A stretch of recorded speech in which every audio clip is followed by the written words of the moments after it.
welcome to my YouTube channel HR educational hub मनमर छात्र छात्री सकल आजिर भिडिओत आमी आलोचना करिम कोकराझार जिलार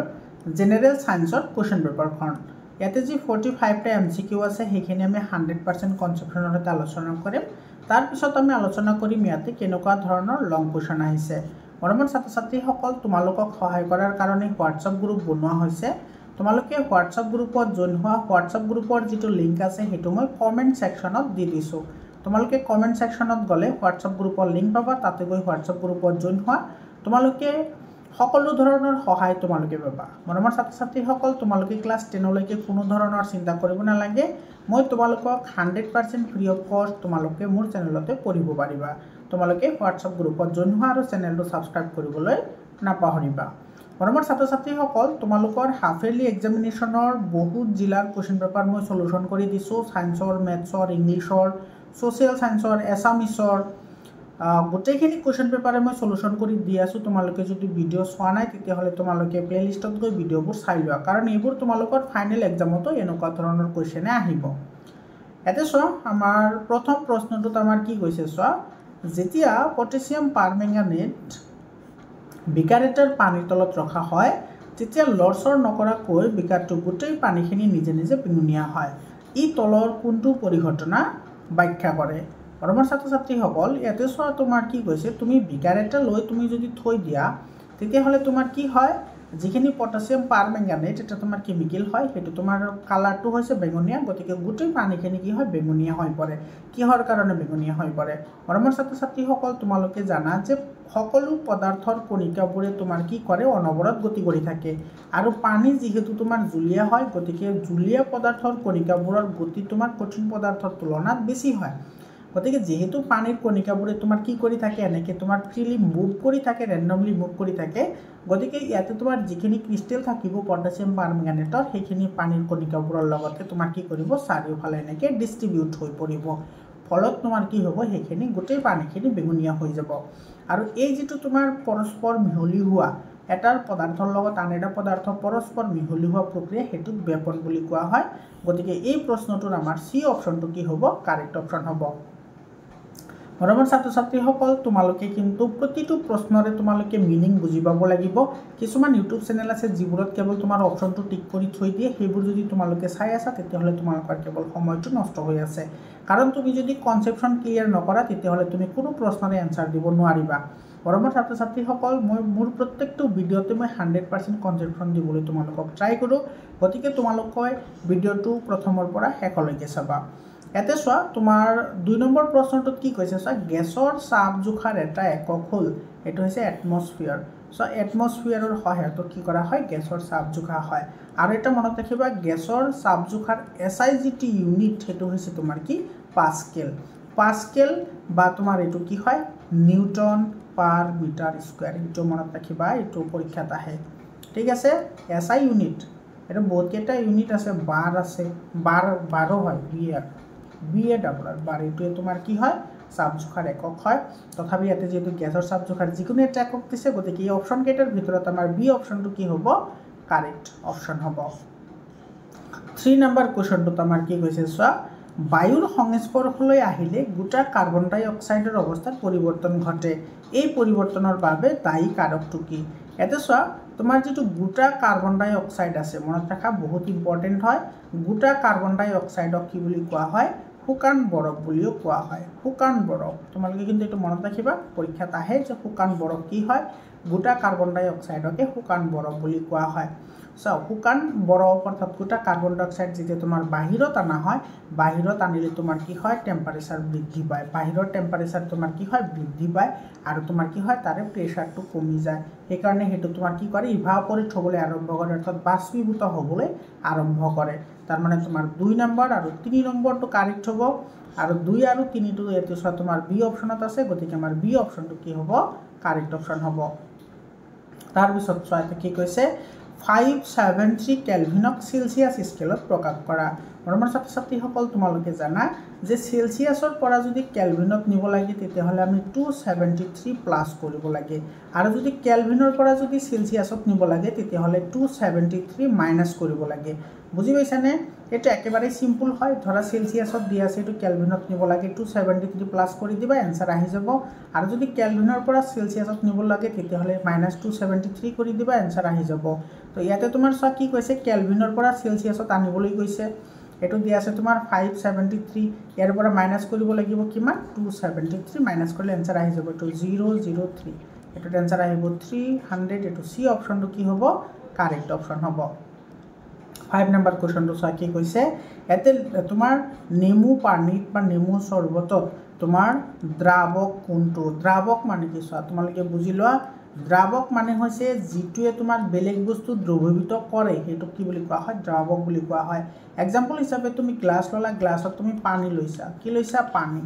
তেতিয়া হলে তোমাৰ ইয়াতে ধৰিলা গ্লাস লৈ পানী লৈছা পানী লোৱাৰ পিছত এতে চেনি যোগ কৰিছা কি যোগ কৰিছা চেনি এতে এই চেনিখিনি পানী কি কৰিব মিহলাই দিব গতিকে তোমাৰ ইয়াতে কি হ'ব পানী হ'ব দ্ৰাৱক আৰু চেনি হ'ব ইয়াতে দ্ৰাব্য চেনি কি হ'ব দ্ৰাব্য আৰু পানী হ'ব কি দ্ৰাৱক বুজি পাইছানে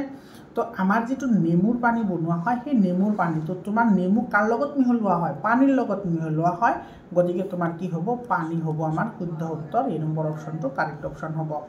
তাৰ পিছত তোমাৰ 6 নম্বৰ কোৱেশ্চনটো চোৱা ইয়াতে কি কৈছে 300 গ্ৰাম পানীত 200 গ্ৰাম নিমখ দ্ৰৱীভূত কৰি এটা দ্ৰৱণ প্ৰস্তুত কৰা হ'ল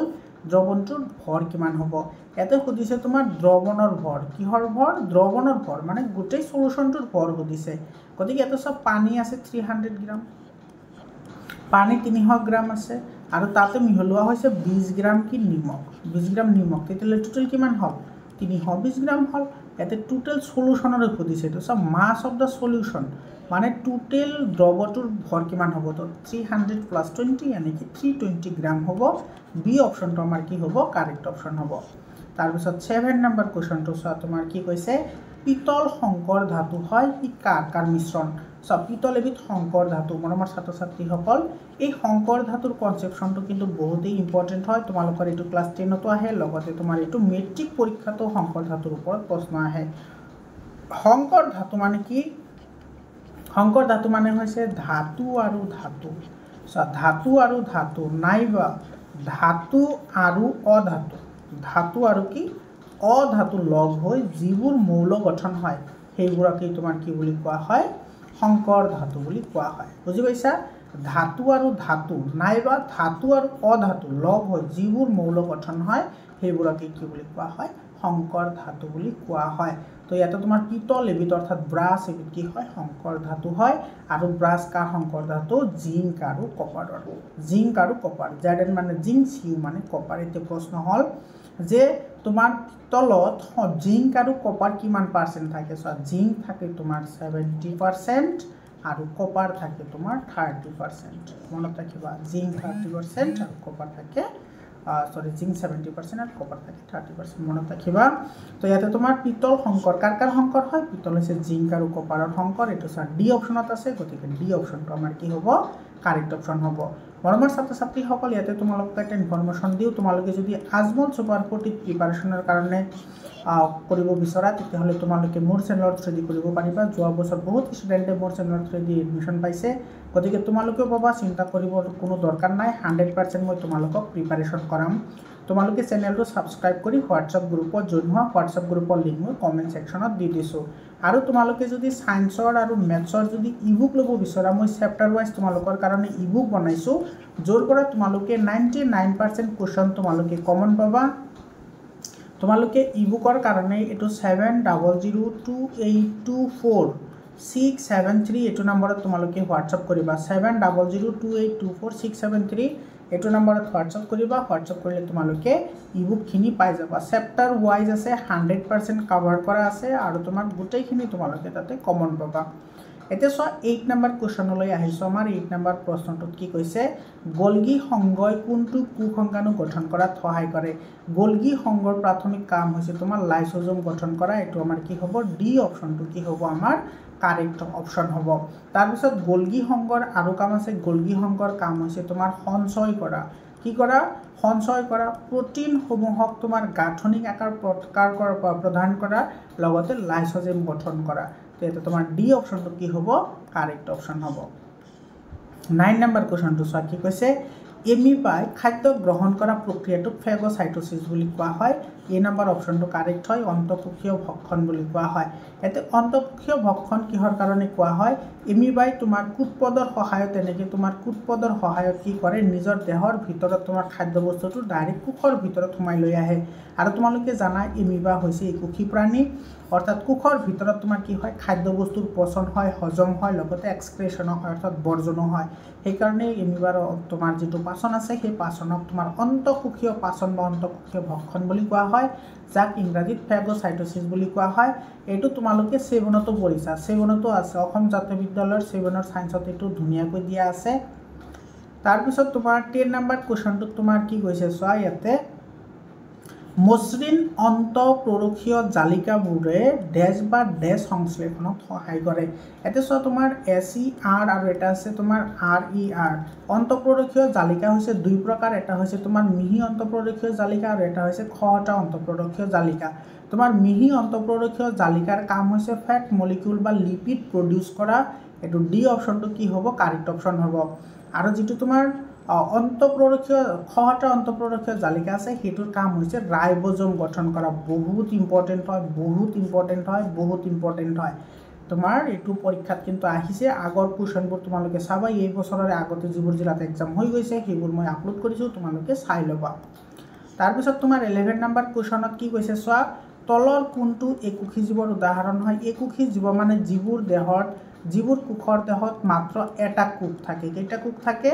এটা কোষ থাকে সেইবোৰক তোমাৰ একোষী জীৱ বুলি কয় আৰু যিবোৰত বহুত কোষ থাকে সেইবোৰক বহুকোষী জীৱ বুলি কোৱা হয় তো তোমাৰ ভেকুৰটোতে একোষী নহয় ভেকুৰ তোমাৰ একোষীও আছে বহুকোষীও আছে প্ল্যান্ট আৰু এনিমেলটো তোমাৰ একোষী হ'বই নোৱাৰে ইয়াতে নান অফ দ্য এবটো নহব তো প্যাৰামিচিয়াম তোমাৰ কি হয় একোষী জীৱ হয় এটো সি অপশনটো কাৰেক্ট হ'ব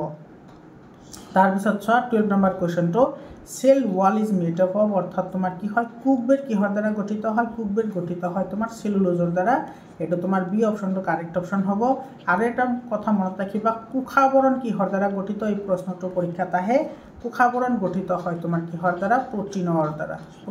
দ্বাৰা কোষাবৰণ গঠন হয় কিহৰ দ্বাৰা প্ৰটিনৰ দ্বাৰা আৰু লিপিডৰ দ্বাৰা লিপিড আৰু প্ৰটিন এই দুটাৰ দ্বাৰা তোমাৰ কি হয় কোষাবৰণ গঠন হয় আৰু তোমাৰ যেহেতু কুকবেৰ প্ৰাণীৰ নাথাকে মনত ৰাখিবা কুকবেৰ প্ৰাণীৰ নাথাকে কুকবেৰ উদ্ভিদৰ হয় আৰু যেহেতু উদ্ভিদৰ হয় সেইকাৰণে সেলুলোজৰ দ্বাৰা গঠন হয় তাৰ পিছত 13 নম্বৰ প্ৰশ্নটো চোৱা 13 নম্বৰ কোৱেশ্চনত আমাৰ কি কৈছে অবৰ্ণকণৰ প্ৰধান কাম কি অবৰ্ণকণৰ প্ৰধান কাম হৈছে সঞ্চয় কৰা সি অপশনটো কাৰেক্ট হয় তোমালোকে জানা যে কণা অৰ্থাৎ তোমাৰ ক্লোৰোপ্লাস্ট হৈছে দুই প্ৰকাৰ হেতু কি এটা হৈছে তোমাৰ লিউকোপ্লাস্ট এটা হৈছে কি লিউকোপ্লাস্ট আৰু এটা হৈছে তোমাৰ ক্লোৰোপ্লাস্ট লিউকোপ্লাস্ট আৰু কি ক্লোৰোপ্লাস্ট এই ক্লোৰোপ্লাস্ট যেটো আছে হেতুৰ বৰণ হৈছে তোমাৰ গ্ৰীন আৰু সেই কাৰণে গছৰ যিবোৰ পাত আছে পাতবোৰৰ বৰণ তোমাৰ কি হয় গ্ৰীন হয় আৰু লিউকোপ্লাস্টৰ তোমাৰ এটো বৰণ নাথাকে এটো হৈছে তোমাৰ বৰণহীন ইয়াৰে প্ৰধান কাম হৈছে খাদ্য বস্তু সঞ্চয় কৰা সি অপশনটো কি হ'ব কাৰেক্ট অপশন হ'ব তোমালোকে কিন্তু গোটেইখিনি কথা কৈ দিলো তোমালোকে মনত ৰাখাৰ কাৰণে ট্ৰাই কৰিবা ইম্পৰ্টেন্ট হয় উদ্ভিদৰ দৈৰ্ঘ্য বৃদ্ধিত সহায় কৰা কলাবিধ কি হ'ব এপিকেল মেৰিস্টেম অৰ্থাৎ অগ্ৰস্থ ভাজক কলাই তোমাৰ কি কৰে উদ্ভিদৰ দৈৰ্ঘ্য বৃদ্ধিত সহায় কৰে আৰু যেটো তোমাৰ নিবেশিত ভাজক কলা আছে এইবোৰে তোমাৰ কাণ্ডবোৰ মজবুত কৰাত সহায় কৰে কাণ্ড মজবুত কৰে বা কাণ্ডবোৰ তোমাৰ কি কৰে ডাঙৰ দীঘল হোৱাত সহায় কৰে আৰু পাৰ্শ্বীয় ভাজক কলাৰ আন এটা নাম কি বহুত ইম্পৰ্টেন্ট হয় পাৰ্শ্বীয় ভাজক কলাৰ আন এটা নাম হৈছে কেম্বিয়াম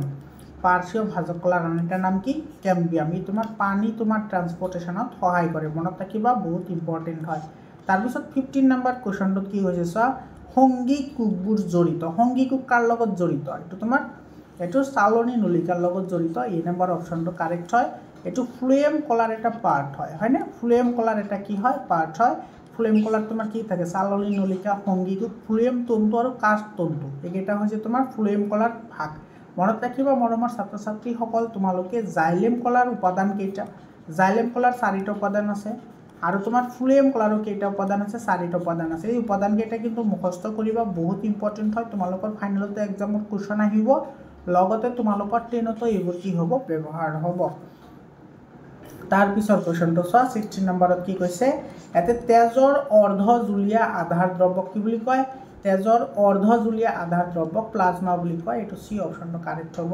তাৰ পিছত 17 নম্বৰ কৈছে কোনবোৰ পেশী অনিচ্ছাকৃতভাৱে কাম কৰে অনিচ্ছাকৃতভাৱে মানে তুমি ইচ্ছা কৰিলেও হেবোৰ কন্ট্ৰোল কৰিব নোৱাৰা হেবোৰক অনৈচ্ছিক পেশী বুলি কয় আৰু সেই কামবোৰক অনৈচ্ছিক কাম বুলি কয় তোমালোকে মনত ৰাখিবা ক্লাস 10তো কিন্তু লাগিব ঐচ্ছিক পেশী মানে যিবোৰ কাম তুমি নিজে নিজেই কৰিব পাৰা বা তোমাৰ ইচ্ছামতে কৰিব পাৰা যেনেকুৱা তুমি ফুটবল খেলিলে তুমি ইচ্ছা কৰিলে ফুটবল খেলিলা তোমাৰ ইচ্ছা নাই তো ফুটবল নেখেলিলা মানে তুমি হেতু ইচ্ছাকৃতভাৱে কৰিব পাৰিছা কিন্তু এনেকুৱা বহুত কাম আছে যিবোৰ কাম তুমি ইচ্ছা কৰিলেও হ'ব নকৰিলেও হ'ব তেনেকুৱা এটা কাম হৈছে তোমাৰ ৰক্তৰ পৰিবহন তোমাৰ উশাহ নিশাহ লোৱা তোমাৰ ৰেসপিৰেশন আৰু তোমাৰ ডাইজেশন মানে তোমাৰ হজম হোৱা প্ৰক্ৰিয়া তাৰ পিছত শ্বসন প্ৰক্ৰিয়া তাৰ পিছত তোমাৰ হৃদযন্ত্ৰৰ ধপধপনি এই সকলোবোৰ তোমাৰ কি হয় অনৈচ্ছিক কাৰ্যৰ অন্তৰ্ভুক্ত হয় গতিকে এতে তোমাৰ কি হ'ব এটো কাৰ্ডিয়াক মাসল এটো শুদ্ধ উত্তৰ হ'ব সি অপচনটো আমাৰ কাৰেক্ট হ'ব অৰ্থাৎ হৃদযন্ত্ৰৰ পেশী বুজি পালানে তাৰ পিছত 18 নম্বৰ কোৱেশ্চনটো তোমাৰ কি কৈছে চোৱা পত্ৰখৰিতত থকা পেৰেনকাইমাক কি বুলি কোৱা হয় চোৱা এটো কিন্তু বহুত ইম্পৰ্টেন্ট কোৱেশ্চন হয় পত্ৰখৰিতত থকা পেৰেনকাইমা কলাবোৰক তোমাৰ ক্লৰেনকাইমা কলা বুলি কোৱা হয় আৰু এই ক্লৰেনকাইমা কলাই তোমাৰ কি কৰে হালুক সংশ্লেষণত সহায় কৰে মনত ৰাখিবা হালুক সংশ্লেষণত সহায় কৰে হালুক সংশ্লেষণ উদ্ভিদৰ খাদ্য প্ৰস্তুত কৰাত কি কৰে সহায় কৰে আৰু এটা কথা মনত ৰাখিবা তোমাৰ কিছুমান এনেকুৱা পেৰেনকাইমা আছে সবা হ্যাঁ তো মনত ৰাখিবা দেই পেৰেনকাইমা যিবোৰত তোমাৰ কি থাকে বায়ু সোমাই থাকে কি সোমাই থাকে বায়ু সোমাই থাকে যাক তোমাৰ কি বুলি কোৱা হয় এৰেনকাইমা বুলি কোৱা হয় কি বুলি কোৱা হয় এৰেনকাইমা অৰ্থাৎ তোমাৰ বায়ু কলা বুলি কোৱা হয় আৰু এই বায়ু কলাৰ কাৰণে তোমাৰ যেনেকুৱা মেটেকা পুনি এইবোৰ যে পানীৰ ওপৰত যে উপঙি থাকে সেই কাৰণে উপঙি থাকিব পাৰে মেটেকাত তোমাৰ এৰেনকাইমা কলা থাকে সেই কাৰণে মেটেকা তোমাৰ পানীত ভাহি থাকিব পাৰে বুজি পাইছানে তো তোমাৰ ইয়াতে ক্লৰেনকাইমা হ'ব শুদ্ধ উত্তৰ 19 নম্বৰ কোৱেশ্চনটো তোমাৰ কি কৈছে চোৱা জৰায়ুত কি ধৰণৰ পেশীসমূহ পোৱা যায় এটা তোমাৰ ষ্টেটেড মাসল পোৱা যায় বি অপচনটো কি হ'ব কাৰেক্ট অপচন হ'ব ৰৈখিক পেশী পোৱা যায় 20 নম্বৰ কোৱেশ্চনটো কি কৈছে চোৱা আৰ ব্যাসাৰ্ধৰ এটা বৃত্তীয় কক্ষত গতিশীল বস্তু টি সেকেন্ড সময় লয় তেন্তে সম্পূৰ্ণ ঘূৰিবলৈ বস্তুটোৰ বেগ কিমান হ'ব ধৰিলা এটোতে এটা তোমাৰ সাৰ্কুলাৰ পাথ আছে ইয়াৰ পৰা এইখিনি ৰেডিয়াস হৈছে r তেতিয়াহলে তুমি ধৰা এটো এ পয়েন্ট আৰু তুমি এই এ পয়েন্টৰ পৰা এনেকে যাত্ৰা আৰম্ভ কৰিছা তোমাৰ বেগ হৈছে b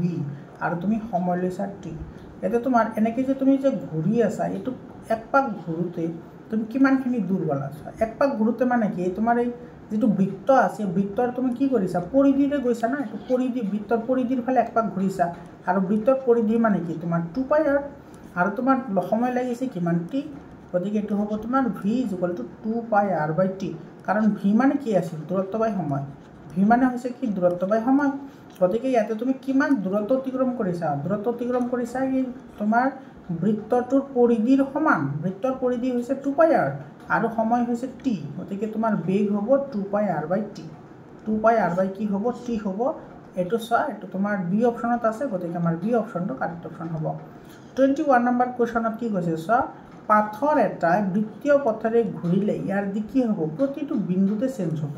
এটো তোমাৰ এ নম্বৰ অপচনটো কাৰেক্ট হয় তোমালোকৰ কিতাপত এনেকুৱা এটা চিত্ৰ দিয়া আছে দেখা পাইছানে এনেকে তোমাৰ এটো ভাঙি এনেকে তোমাৰ যে ঘূৰাই আছে লৰা এজনে এনেকে যে ঘূৰাই আছে তাতে এটা কাৰ্যকলাপ আছে কাৰ্যকলাপটো পঢ়িবা এটোৰ পৰা কোৱেশ্চন এটো 22 নম্বৰ কোৱেশ্চন চাও কি কৈছে তলৰ কোনটো ভেক্টৰ ৰাশি নহয় বৰ্তমান ছাত্ৰ ছাত্ৰীসকল এনেকুৱা কোৱেশ্চন কিন্তু বহুত ইম্পৰ্টেন্ট হয় প্ৰত্যেকটো জিলাতে এনেকুৱা ধৰণৰ কোৱেশ্চন আহিছে সো ভেক্টৰ ৰাশি মানে কি ভেক্টৰ ৰাশি মানে তোমাৰ যাৰ মান আছে লগতে দিশ আছে মান আছে লগতে কি আছে দিশ আছে তো মান মানে কি তোমাৰ ভ্যালু আৰু দিশ মানে তোমাৰ কি কেতিয়াবা পজিটিভ হয় কেতিয়াবা নেগেটিভ হয় দুটা হয় পজিটিভ হ'ব নেগেটিভ হ'ব বুজি পাইছা একেন যেনেকৈ ধৰা তোমাৰ ত্বৰণৰ মান কেতিয়াবা পজিটিভ ওলাই কেতিয়াবা নেগেটিভ ওলাই হয়নে হেবোৰক ভেক্টৰ ৰাশি বুলি কয় আৰু এটা আছে তোমাৰ কি স্কেলাৰ ৰাশি মানে কি যাৰ কেৱল মান আছে দিশ নাই মান আছে কেৱল কি নাই দিশ নাই বহুত ইম্পৰ্টেন্ট হয় ইয়াৰে কিন্তু ডিফাৰেন্সও লিখিবলৈ আহে যে ভেক্টৰ ৰাশি আৰু স্কেলাৰ ৰাশিৰ পাৰ্থক্য লিখা 3 মাৰ্কৰ কাৰণে বা 2 মাৰ্কৰ কাৰণে প্ৰশ্ন আহে বহুত ইম্পৰ্টেন্ট হয় তো ভেক্টৰ ৰাশি হেবোৰক কয় যিবোৰৰ মান আৰু দিশ দুটা আছে মানে তোমাৰ কেতিয়াবা পজিটিভ হ'ব পাৰে কেতিয়াবা নেগেটিভ হ'ব পাৰে আৰু স্কেলাৰ ৰাশি হেবোৰক কয় যিবোৰৰ কেৱল মান আছে দিশ নাই মানে কেৱল তোমাৰ কি হ'ব পজিটিভ হ'ব নাইবা তোমাৰ কি হ'ব কেৱল পজিটিভ হ'ব নাইবা তোমাৰ কি হ'ব নেগেটিভ হ'ব যিকোনো এটা হ'ব কিন্তু ইয়াতে তোমাৰ দুটা হ'ব পাৰে গতিকে এটা যেটো স্পীড আছে স্পীডৰ মান তোমাৰ কি হয় হবে পজিটিভ হয় এই নম্বৰ অপশনটো কাৰেক্ট হ'ব বেগ মানে কি তোমাৰ চোৱা দ্ৰুতিৰ দিশৰ হৈতে দ্ৰুতিকে বেগ বুলি কয় না তাৰ মানে তোমাৰ দিশ আছে ইয়াতে গতিকে এটো তোমাৰ কি হয় ভেক্টৰ হয়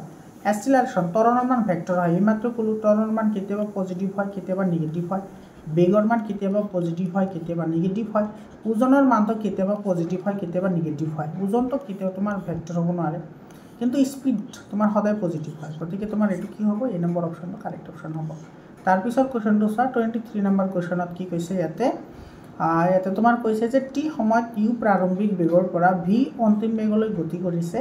বস্তু এটাৰ বেগৰ পৰিৱৰ্তন ঘটিলে বস্তুটোৰ ত্বৰণ কি হ'ব এটো a v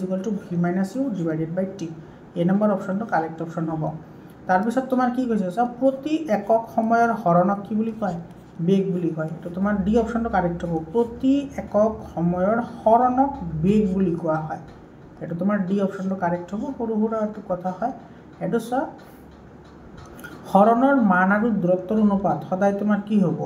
তোমাৰ একতকৈ কম হ'ব বা একৰ সমান হ'ব তো বি অপশনটো কি হ'ব কাৰেক্ট অপশন হ'ব মৰমৰ ছাত্ৰ ছাত্ৰীসকল তোমালোকে কিন্তু হৰণৰ কনসেপশনটো ক্লিয়াৰ ৰাখিবা কাৰণ হৰণৰ ওপৰত কোৱেশ্চন আহে হৰণ মানে হৈছে তোমাৰ যাত্ৰা আৰম্ভ কৰা আৰু তোমাৰ যাত্ৰা শেষ কৰাৰ মাজৰ দূৰত্ব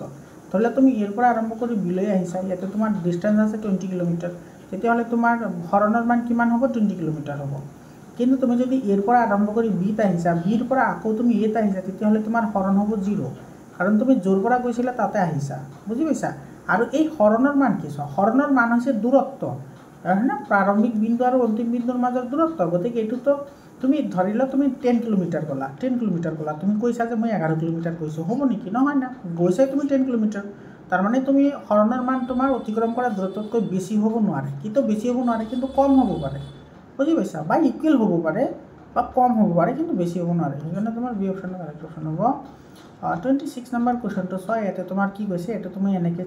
এনেকে তুমি ঠাককে মাৰিছা এটা ঢাপকে তোমাৰ এনেকে টকাটো ভিতৰত পৰি গৈছে তোমালোকৰ কিতাপত ধুনীয়াকে দিয়েই আছে এটো কোনটো সূত্ৰৰ তোমাৰ কি হয় ব্যাখ্যা হয় এটো তোমাৰ নিউটনৰ প্ৰথম সূত্ৰ এই নম্বৰ অপশনটো কাৰেক্ট হয় আৰু এটো জড়তাৰ সূত্ৰ বুলি কোৱা হয় নিউটনৰ প্ৰথম সূত্ৰটোক জড়তাৰ সূত্ৰ বুলি কোৱা হয় মনত ৰাখিবা তাৰ পিছত তোমাৰ 27 নম্বৰ কোৱেশ্চনটোত কি কৈছে SI ইউনিট অফ ফোৰ্স আমি সকলে জানো যে বলৰ SI একক হৈছে নিউটন বলৰ SI একক নিউটন কিন্তু অপশন এটা তো নিউটন নাই তাৰ মানে কি ভুল আছে নেকি নাই কাৰণ কি সব বলৰ একক তোমাৰ নিউটন হয় নিউটন এটো মনত ৰাখা আৰু আমি সকলে জানো যে F = কি হয় m হয় m মানে হৈছে বস্তুটোৰ ভৰৰ একক হৈছে কেজি এ মানে হৈছে ত্বৰণৰ SI একক হৈছে মিটাৰ পাৰ সেকেন্ড স্কয়াৰ আৰু এই যেটো kg metre per second square এটোকে কি বুলি কোৱা হয় নিউটন বুলি কোৱা হয় তো তোমাৰ অপশনত নিউটন থাকিব পাৰে kg metre per second square থাকিব পাৰে যেনেকৈ ইয়াতে আছে সি অপশনটো কামাৰ কি হ'ব কাৰেক্ট অপশন হ'ব মৰমৰ ছাত্ৰ ছাত্ৰীসকল মই তোমালোকক আকৌ তোমালোকে কনসেপশন ক্লিয়াৰ কৰাৰ কাৰণে ভিডিওবোৰ চাবা তোমালোকে কিন্তু এনে কেৱল অপশনবোৰ চাই থাকিলে নহব তোমালোকে কনসেপশন ক্লিয়াৰ হ'ব লাগিব তেতিয়া হলে ডেফিনেটলি তোমালোকৰ ৰিজাল্ট ভাল হ'ব মৰমৰ ছাত্ৰ ছাত্ৰীসকল তোমালোকক আকৌ মনত পেলাই দিও সায়েন্স আৰু ম্যাথছৰ মই চেপ্টাৰ ওয়াইজ ইবুক বনাইছো চেপ্টাৰ ওয়াইজ ইবুক বনাইছো আৰু সেই ইবুকৰ পৰা তোমালোকে 99% কোৱেশ্চন তোমালোকে ফাইনাল এক্সামত কমন পাবা গতিকে তোমালোকে ইবুক খিনি লৈ লোৱা 7002824673 এটো নম্বৰত তোমালোকে WhatsApp কৰিবা এটো নম্বৰত WhatsApp কৰিলে ইবুকবোৰ পাই যাবা একেবাৰে কম দামতে তোমালোকে ইবুক খিনি পাই যাবা 26 নম্বৰ কোৱেশ্চনটো কি কৈছে চোৱা নাওৰিয়াজনে আগলৈ জপিয়ালে তোমাৰ নাওখন পিছফালে গতি কৰে হয়নে তুমি নাওৰ পৰা যদি জাপ মাৰা তেতিয়া হলে তুমি আগফালে গলে তোমাৰ নাওখন কি কৰিব পিছফালে গুচি যাব কিয় কাৰণ তোমাৰ নিউটনৰ তৃতীয় গতিসূত্ৰৰ মতে প্ৰত্যেক ক্ৰিয়াৰে সমান আৰু বিপৰীতমুখী কি থাকে প্ৰতিক্ৰিয়া থাকে সেই কাৰণে মানে তোমাৰ ধৰিলা এটো তোমাৰ নাও ঠিক আছে ইয়াৰ পৰা তুমি কি কৰিছা ইফালে তুমি জাপ মাৰিছা তেতিয়া হলে তুমি আগফালে আহিবা কিন্তু নাওখন কি কৰিব পিছফালে যাব এটো হৈছে ক্ৰিয়া তাৰ বিপৰীত ফালে হৈছে প্ৰতিক্ৰিয়া গতিকে প্ৰত্যেক ক্ৰিয়াৰে সমান আৰু বিপৰীতমুখী প্ৰতিক্ৰিয়া থাকে এটো বি অপশনটো কি হ'ব আমাৰ কাৰেক্ট অপশন হ'ব 29 নম্বৰ কোৱেশ্চনটোত চোৱা কি কৈছে ইয়াতে 29 নম্বৰত কি কৈছে চোৱা বস্তু এটা ৰৈখিক ভৰবেগ আমি সকলে জানো ৰৈখিক ভৰবেগ তোমাৰ কি p = mv এটো দিয়া আছে তোমাৰ 250 আৰু এটো দিয়া আছে গ্রাম সেন্টিমিটার পার সেকেন্ড দিয়া আছে চাবা দেই একটো চাবা গ্রাম সেন্টিমিটার পার সেকেন্ড দিয়া আছে আৰু তোমাৰ বেগ দিয়া আছে অৰ্থাৎ ইয়াৰ পৰা m ইনটু বেগ দিয়া আছে তোমাৰ 5 আৰু ইকুৱেল টু দিয়া আছে 250 ইয়াৰ পৰা ওলাব লাগে আৰু ইয়াৰ পৰা ওলাব লাগে m ৰ ভ্যালু কাৰ ভ্যালু m ৰ ভ্যালু ওলাব লাগে এটো সব বস্তুটোৰ তোমাৰ কি ভৰ ওলাব লাগে গতিকে ইয়াৰ পৰা p equal two m v ৰ পৰা আমি m ইকুৱেল টু কি পাম m ইকুৱেল টু পাম p বাই v গতিকে p ৰ ভ্যালু তোমাৰ দিয়া আছে 250 আৰু এইফালে দিয়া আছে তোমাৰ 5 গতিকে এটো হ'ব তোমাৰ কি 50 হয়নে এটো হ'ব কিমান 50 কিন্তু ইয়াতে সব 50 অপশন নাই এটো তুমি গ্ৰামত যদি নিবলৈ বিচৰা তেতিয়া হলে তুমি এটো কি কৰিব লাগিব 1000 এৰে হৰণ দিব লাগিব কিমান এৰে 1000 এৰে গ্ৰাম 100 এৰে কিমান এৰে 100 এৰে তোমাৰ এটো হ'ব 50 বাই 100 হলে এটো কি হ'ব 0.5 কিয়ৰ কাৰণে 100 এৰে হৰণ কৰিলে কাৰণে এটা সেন্টিমিটাৰ আছে নে সেন্টিমিটাৰৰ পৰা গ্ৰামত দিলে তোমাৰ 100 এৰে হৰণ কৰিলে হৈ যায় গতিকে এটো তোমাৰ এই অপশনটো কাৰেক্ট হ'ব 0.5 গ্ৰাম 0.5 গ্ৰাম হ'ব এটো তোমাৰ এই নম্বৰ অপশনটো কি হ'ব কাৰেক্ট অপশন হ'ব 30 নম্বৰ কোৱেশ্চনটো চোৱা কি কৈছে গতি বিষয়ক দ্বিতীয় সূত্ৰৰ গাণিতিক প্ৰকাশ এটো f = ma এটো 31 নম্বৰ কোৱেশ্চনত কৈছে চোৱা বিক্ষুব অঞ্চলৰ পৰা মেৰুলৈ মাধ্যাকৰ্ষণিক ত্বৰণৰ মান সদায় বাঢ়ে এটো কিন্তু মনত ৰাখিবা দে ইয়াৰ পৰা তোমাৰ এছাৰশন ৰিজনিংৰ কোৱেশ্চন আহে বৰ্তমান ছাত্ৰ-ছাত্ৰী সকল তোমালোকে কিন্তু আগৰ যিবোৰ মানে এই বছৰে যিবোৰ জিলাৰ তোমাৰ এক্সাম হৈ গৈছে হেবুৰৰ কোৱেশ্চন পেপাৰটো কিন্তু সলিউশন কৰা খুবই ইম্পৰ্টেন্ট হয় কাৰণ হেবুৰৰ পৰাই তোমাৰ পৰীক্ষাত প্ৰশ্ন আহিব তোমালোকৰ ফাইনেল এক্সামত তোমালোকে এটো মনত ৰাখিবা যেটো তোমাৰ স্মল জি মানে হৈছে মাধ্যাকৰ্ষণিক ত্বৰণৰ মান তোমাৰ মেৰুত বেছি হয় মাধ্যাকৰ্ষণিক ত্বৰণৰ মান কি থাকে মেৰুত বেছি মেৰুত তোমাৰ কি থাকে বেছি থাকে আৰু তোমাৰ বিক্ষুব অঞ্চলত কম থাকে বিক্ষুব অঞ্চলত কি থাকে কম থাকে মনত ৰাখিবা বহুত ইম্পৰ্টেন্ট হয় তাৰ পিছত তোমাৰ 32 নম্বৰ কোৱেশ্চনত কৈছে চোৱা এটো চোৱা চাপৰ এসআই একক সুধিছে তোমালোকক মই প্ৰথমতেই কৈছো যে চাপৰ এসআই একক নিউটন পাৰ মিটাৰ স্কয়াৰ হয় সি অপশনটো কাৰেক্ট হয় চাপৰ এসআই একক হৈছে পাস্কেল চাপৰ এসআই একক কি পাস্কেল কিন্তু ইয়াতে পাস্কেল অপশনটো নাই গতিকে আমি কি কৰিম চাবা আমি জানো প্ৰেছাৰ ইকুৱেল টু তোমাৰ কি হয় f ডিভাইডেড বাই a হয় এটো ফৰ্মুলা পাইছা তোমালোকে 7 ৰ পৰাই p equal to f divided by a অৰ্থাৎ f মানে হৈছে বলৰ এসআই একক হৈছে মিটাৰ আৰু a মানে হৈছে এৰিয়া অৰ্থাৎ ক্ষেত্ৰফলৰ এসআই একক হৈছে মিটাৰ স্কয়াৰ গতিকে এটো তুমি লিখিলে এটো ওপৰত গলে মাইনাস হ'ব এটো চা এটো নিউটন মিটাৰ স্কয়াৰ পাৰ মিটাৰ স্কয়াৰ নিউটন পাৰ মিটাৰ স্কয়াৰ এটো সি অপশনত আছে আৰু তোমাৰ এই যেটো নিউটন পাৰ মিটাৰ স্কয়াৰ আছে হেতুকে কি বুলি কোৱা হয় পাস্কেল বুলি কোৱা হয় আৰু এটো লিখা হয় pa ৰে বুজি পালা তাৰ পিছত তোমাৰ সোৱা 33 নম্বৰ কোৱেশ্চনত কি কৈছে ভূপৃষ্ঠত এটা বস্তুৰ ওজন 10 নিউটন তেতিয়ালে চন্দ্ৰপৃষ্ঠত কিমান হ'ব তোমালোকে জানাই যে কোনো বস্তু তোমাৰ যদি পৃথিৱীৰ যেটো ওজন থাকে হেতু তোমাৰ চন্দ্ৰপৃষ্ঠত গলে তোমাৰ কি হয় 1/6 গুণ হৈ যায় 1 কি হয় 6 গুণ হয় মানে ধৰিলা তোমাৰ এতিয়া 6 কেজি ওজন কেই কেজি 6 কেজি আৰু তুমি যদি চন্দ্ৰত যোৱা ক'ত যোৱা চন্দ্ৰত তেতিয়া হলে তোমাৰ এটো তুমি কেই কেজি হ'বা 1 কেজি বুজি পাইছা মানে চন্দ্ৰ আৰু পৃথিৱীৰ যেটো ওজনৰ অনুপাত হেতু হৈছে 1/6 আৰু যদি তোমাৰ চন্দ্ৰৰ পৰা যদি 1 কেজিৰ বস্তু এটা পৃথিৱীত লৈ আহা চন্দ্ৰৰ পৰা 1 কেজিৰ বস্তু এটা পৃথিৱীত লৈ আহিছা তেতিয়া হলে তোমাৰ এটো কেই কেজি হৈ যাব 6 কেজি হৈ যাব বুজি পাইছা নে গতিকে এটো সব তোমাৰ কি হৈছে এটা তোমাৰ ভূপৃষ্ঠত অৰ্থাৎ পৃথিৱীত তোমাৰ 10 আছে আৰু তোমাৰ চন্দ্ৰত কিমান হ'ব তেতিয়া হলে 6 এৰে হৰণ কৰিব লাগিব এটো তোমাৰ কিমান হ'ব 6 এর 1 গুণ 6 ইফালে বাকি থাকিল 4 6 গুণ 37 আকৌ 4 6 গুণ 36 মানে 1.67 হ'ব এটা তোমাৰ এই নম্বৰ অপশনটো কি হ'ব কাৰেক্ট অপশন হ'ব 34 নম্বৰ কোৱেশ্চনটো তোমাৰ কি কৈছে সো 34 নম্বৰত কৈছে পৃথিৱী পানীৰ পৃষ্ঠত সংস্থাপিত লুৰ গজাল এটা ডুবে আৰু তোমাৰ কুহিলাৰ ঠিলা এটা উপঙে কিয় কাৰণ কি চোৱা তোমাৰ বস্তু কোনটো ডুবিব বা কোনটো তোমাৰ ভাহি থাকিব হেতু সম্পূৰ্ণ নিৰ্ভৰ কৰে তাৰ ঘনত্বৰ ওপৰত কাৰ ওপৰত ঘনত্বৰ ওপৰত আৰু ঘনত্ব মানে কি ঘনত্ব মানে হৈছে ভৰ বাই আয়তন এইবোৰ মনত ৰাখিবা এইবোৰ ইম্পৰ্টেন্ট হয় আৰু ইয়াৰে তোমাৰ এসআই ইউনিট হৈছে কি তোমাৰ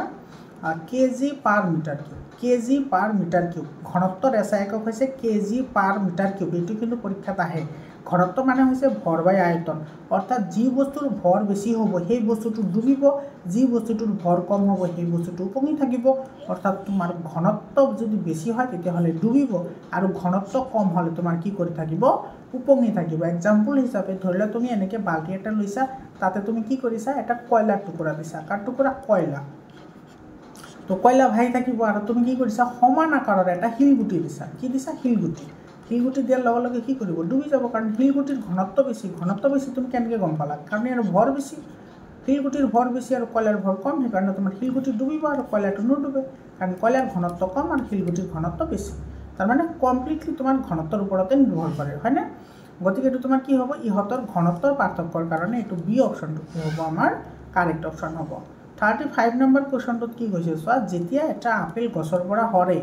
এটা আপেল যদি গছৰ পৰা সৰে তেতিয়াহ'লে আপেল আৰু পৃথিৱী উভয়ে একে ওপৰক কি কৰে আকৰ্ষণ কৰে এইটো কাৰেক্ট হয় সি অপশ্যনটো কাৰেক্ট হয় কাৰণ যেটো মহাকৰ্ষণৰ বিশ্বজনীন সূত্ৰ আছে সেইটো মতে কি হয় পৃথিৱীৰ সকলো বস্তুই এটা আনটো কি কৰে আকৰ্ষণ কৰে পৃথিৱীৰ সকলো বস্তুই এটা আনটোক আকৰ্ষণ কৰে গতিকে তোমাৰ যদি গছৰ পৰা যেতিয়া তোমাৰ আপেল এটা পৰিব তেতিয়া তোমাৰ আপেলে পৃথিৱীক আকৰ্ষণ কৰিব আৰু পৃথিৱী আপেলক আকৰ্ষণ কৰিব দুটাকে কি কৰিব আকৰ্ষণ কৰিব সি অপশ্যনটো আমাৰ কি হ'ব কাৰেক্ট অপশ্যন হ'ব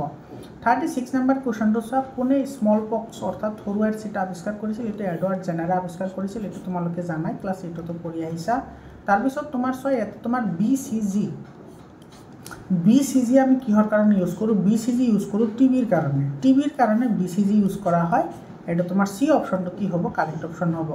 38 নম্বৰ কুৱেশ্যনত কি কৈছে চোৱা তলৰ কোনটো ভাইৰাছজনিত বেমাৰ নহয় ভাইৰাছৰ দ্বাৰা হয় চোৱা ডেংগু ভাইৰাছৰ দ্বাৰা হয়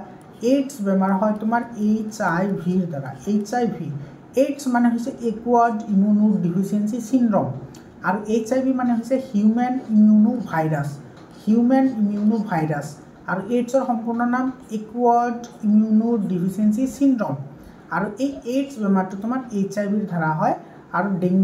ডেংগু বেমাৰটো তোমাৰ ডেংগু ভাইৰাছৰ দ্বাৰা হয় ইনফ্লুৱেঞ্জা তোমাৰ ভাইৰাছৰ দ্বাৰা হয় কিন্তু তোমাৰ টাইফয়েড বেমাৰটো তোমাৰ বেক্টেৰিয়াৰ দ্বাৰা হয় টাইফয়েড বেমাৰ কিহৰ দ্বাৰা হয় বেক্টেৰিয়াৰ দ্বাৰা আৰু যাৰ নাম হৈছে সালমনেলা টাইফি এটো মনত ৰাখিবা সালমনেলা কি টাইফি সালমনেলা টাইফি এটো তোমাৰ এটা বেক্টেৰিয়া হয় এই বেক্টেৰিয়া তোমাৰ কি কৰে টাইফয়েড বেমাৰ সৃষ্টি কৰে গতিকে এতে ভাইৰাছজনিত নহয় মানে বেক্টেৰিয়াৰ দ্বাৰা ডি অপশ্যনটো কাৰেক্ট হ'ব বাকি ডেংগু ভাইৰাছৰ দ্বাৰা হয় এইডছ ভাইৰাছৰ দ্বাৰা হয় ইনফ্লুৱেঞ্জা ভাইৰাছৰ দ্বাৰা হয় কিন্তু টাইফয়েড বেক্টেৰিয়াৰ দ্বাৰা হয় গতিকে ডি অপশ্যনটো কাৰেক্ট হ'ব তাৰপিছত কৈছে চিটাকৰণৰ পিছত শৰীৰে কি কৰে এন্টিবডি কৰে চিটাকৰণৰ কাম হৈছে এন্টিবডি প্ৰস্তুতকৰণ কৰা মজবুত কৰা 40 নম্বৰ কুৱেশ্যনটোত কি কৈছে চোৱা তলৰ কোনটো কাৰণত তুমি বেমাৰত ভুগিব পাৰা তুমি কোনটো কাৰণত বেমাৰত পৰিবা যেতিয়া তুমি পৰীক্ষাৰ কাৰণে বেছিকৈ অধ্যয়ন কৰা নহয় যেতিয়া তুমি বাছেৰে দুদিন আহৰণ হয় এটোতো নহয় এটো কৈছে যেতিয়া তোমাৰ সহপাঠী বন্ধুৰ সৰুৱাই ৰোগত আক্ৰান্ত হৈছে আৰু তুমি সদায় লগত আছা এটো সৰুৱাই বেমাৰ হৈছে তুমি হে বেমাৰী মানুহৰ লগত আছা তেতিয়াহ'লে তুমিও বেমাৰী হ'বা এটো সি অপশ্যনটো কি হ'ব কাৰেক্ট অপশ্যন হ'ব 41 নম্বৰ কুৱেশ্যনটো চোৱা তলৰ কোনটো সেউজগৃহ গেছ তো মিথেনৰ সেউজগৃহ গেছ হয় কাৰ্বন ডাই অক্সাইডো হয় আৰু এটো হৈছে ইথিন C2H2 মানে হৈছে ইথিন এটো তোমাৰ কি হ'ব গুটেকেটা হ'ব ইয়াৰে ডি অপশ্যনটো কি হ'ব কাৰেক্ট অপশ্যন হ'ব তাৰ পিছৰ কুৱেশ্যনটো চোৱা 42 নম্বৰত কি কৈছে মাটি গঠনৰ মুখ্য কাৰক হিউমাছ হৈছে মাটি গঠনৰ মুখ্য কাৰক এটো ডি অপশ্যনটো কাৰেক্ট অপশ্যন হয় 43 নম্বৰত কৈছে চোৱা ওজন বিন্দাৰ বাবে দায়ী গেছবিধ হয় এটো CFC মানে হৈছে ক্লোৰ'ফ্লুৰ'কাৰ্বন মানে তোমাৰ ক্লোৰিন আৰু ফ্লোৰিনৰ কণিকা লগ লাগি CFC গঠন হয় যাৰ কাৰণে তোমাৰ কি হয় ওজনৰ বিন্দা হয়